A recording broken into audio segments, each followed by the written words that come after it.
Union budget 2026-27 में सरकार ने मिनिस्ट्री ऑफ माइनॉरिटी अफेयर्स के लिए 3,400 करोड़ का एलोकेशन अनाउंस किया है। पिछले साल यानी 2025-26 में ये एलोकेशन 3,350 करोड़ था। ऑन पेपर ये 50 करोड़ का इजाफा लगता है और इसी को मीडिया ने मोदी सरकार माइनॉरिटीज पर मेहरबान, माइनॉरिटीज के लिए खजाना खोल दिया जैसी हेडलाइंस के साथ पेश किया। लेकिन सवाल ये है, क्या वाकई ये इजाफा है या सिर्फ नंबर्स का खेल है?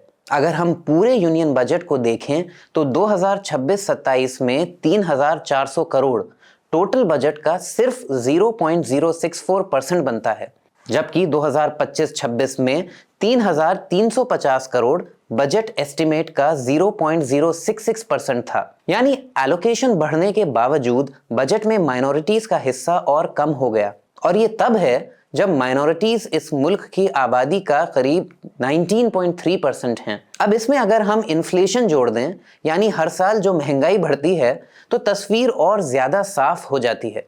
इकोनॉमिक सर्वे के मुताबिक 2025-26 के दौरान भारत में औसत सीपीआई इन्फ्लेशन करीब 2.8% रही। अगर हम इसी ऑफिशियल इन्फ्लेशन रेट को माने तो 2026-27 में माइनॉरिटी अफेयर्स का एलोकेशन पिछले साल की परचेजिंग पावर बनाए रखने के लिए करीब 3,440 करोड़ होना चाहिए था, लेकिन एलोकेशन रखा गया है 3,400 करोड़। आरबीआई के इन्फ्लेशन टारगेटिंग फ्रेमवर्क में 4% के आसपास इन्फ्लेशन को पॉलिसी बेंचमार्क माना जाता है। इस पैमाने पर देखें तो माइनॉरिटीज के लिए रियल कट और ज्यादा साफ दिखता है। अब असली सवाल पर आते हैं, जो पैसा बजट स्पीच में अनाउंस होता है, क्या वो सच में माइनॉरिटीज तक पहुंचता भी है? 2025-26 में सरकार ने माइनॉरिटी अफेयर्स के लिए 3,350 करोड़ अनाउंस किए थे, लेकिन साल के बीच में ही इस बजट को रिवाइज करके 2,160 करोड़ कर दिया गया, यानी करीब 1,190 करोड़ की बजट से कटौती कर दी गई। 2025-26 के फाइनल एक्चुअल एक्सपेंडिचर के आंकड़े अभी ऑफिशियली सामने नहीं आए हैं, लेकिन अगर हमें अंदाजा लगाना हो कि असल में कितना पैसा खर्च होगा तो पिछले सालों का पैटर्न काफी है। 2024-25 में 3,183 करोड़ अनाउंस किए गए, रिवाइज्ड एस्टिमेट 1,868 करोड़ हुआ, लेकिन एक्चुअल एक्सपेंडिचर सिर्फ 715 करोड़ के करीब रहा। 2023-24 में तो हालत और भी खराब थी। एक्चुअल स्पेंडिंग रिवाइज्ड एस्टिमेट से बहुत नीचे चले गई, यानी एक तरफ इन्फ्लेशन की वजह से रियल टर्म्स में बजट घट रहा है और दूसरी तरफ जो पैसा एलोकेट किया जाता है वो भी पूरा खर्च नहीं किया जा रहा। अब अगर हम इसे टाइमलाइन में देखें तो तस्वीर और ज्यादा साफ हो जाती है। 1994 में national minorities development and finance corporation यानी NMDFC की स्थापना की गई थी ताकि माइनॉरिटी एंटरप्रेन्योर्स को क्रेडिट और फाइनेंशियल सपोर्ट मिल सके।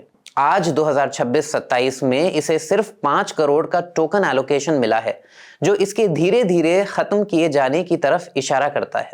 2007-8 में प्री मैट्रिक, पोस्ट मैट्रिक और मेरिट कम मींस स्कॉलरशिप्स शुरू हुई। यही वो स्कीम्स थीं जिन्होंने हजारों मुस्लिम और माइनॉरिटी स्टूडेंट्स को कॉलेज और प्रोफेशनल कोर्सेज तक पहुंचाया था। 2014-15 में मेरिट कम मींस स्कॉलरशिप का एलोकेशन 302 करोड़ था। आज 2026-27 में वही एलोकेशन सिर्फ 0.06 करोड़ है, लगभग ना के बराबर।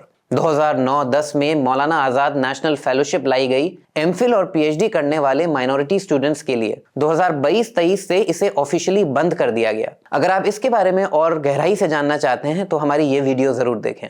2013-14 में overseas education loan interest subsidy शुरू हुई। 2025-26 में एलोकेशन घटाकर 0.01 करोड़ कर दिया गया और 2024-25 में एक पैसा भी खर्च नहीं हुआ। 2014-15 से 2015-16 के बीच हमारी धरोहर, माइनॉरिटी वुमेन लीडरशिप प्रोग्राम, नई मंजिल और उस्ताद जैसी स्कीम्स शुरू हुई जो एजुकेशन, स्किल्स और ट्रेडिशनल क्राफ्ट्स को सपोर्ट करती थी। लेकिन 2022-23 से 2024-25 के बीच ये सारी स्कीम्स या तो स्क्रैप कर दी गईं या खामोशी से बजट से गायब हो गईं।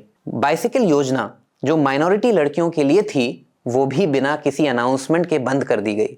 और फिर 2024 में मौलाना आजाद एजुकेशन फाउंडेशन, जिसका 1989 से माइनॉरिटीज की एजुकेशन में काफी अहम रोल था, उसे पूरी तरह बंद कर दिया गया।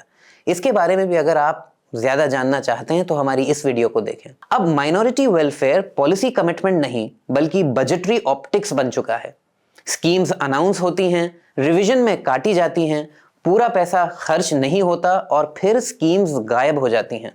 इस तरह यूनियन बजट 2026 इंक्लूजन का कोई रोड मैप नहीं दिखाता, बल्कि ये दिखाता है कि सरकार कैसे धीरे धीरे अपनी जिम्मेदारी से पीछे हट रही है।